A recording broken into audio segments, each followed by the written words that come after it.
നമസ്കാരം. Raf talk ഫുട്ബോളിലേക്ക് ഏവർക്കും സ്വാഗതം. പ്രീ സീസണിലെ മൂന്നാമത്തെ മത്സരത്തിലും ഇന്റർ മയാമിക്ക് ജയം. ആദ്യത്തെ 2 കളികൾ ഷൂട്ടൗട്ടിലാണ് വിജയിച്ചതെങ്കിൽ ഈ കളി 1-3 ഗോളുകളുടെ തകർപ്പൻ ജയം തന്നെ സ്വന്തമാക്കിയിരിക്കുകയാണ്. മത്സരത്തിൽ ഇന്റർ മയാമി ഏറ്റുമുട്ടിയത് പനാമൻ ക്ലബ്ബായിട്ടുള്ള സ്പോർട്ടിംഗ് സാൻ മിഗ്വലിറ്റയ്ക്കെതിരെയായിരുന്നു. അവർക്ക് വേണ്ടി ക്രൊമാഷിയും അലൻഡയും പിക്കോൾട്ടുമാണ് ഗോളുകൾ കണ്ടെത്തിയത്. ലൂയിസ് സുവാരസിൻ്റെ വക ഒരു അസിസ്റ്റ് ഉണ്ടായിരുന്നു. അലൻഡയുടെ ഗോളിൻ്റെ അസിസ്റ്റ് അദ്ദേഹത്തിൻ്റെതാണ്.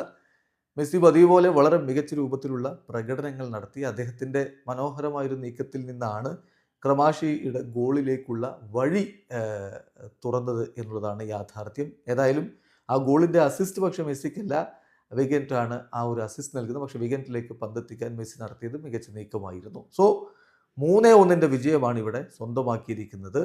മത്സരത്തിൽ ഇന്റർ മയാമിയുടെ മുന്നേറ്റങ്ങൾ നയിച്ചുകൊണ്ട് ആദ്യ 11-ൽ ലൂയിസ് സുവാരസും ലിയോ മെസ്സിയും ക്രൊമാഷിയും ഒക്കെ ഒരുമിച്ചാണ് അണിനിരന്നത്.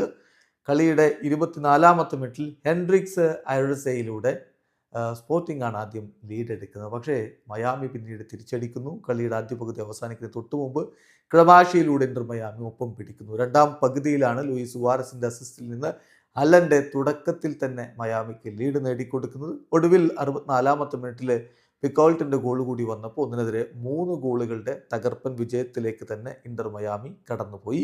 മയാമിയുടെ അടുത്ത മത്സരം വരുന്നത് ഒളിമ്പിയക്കെതിരെയാണ്.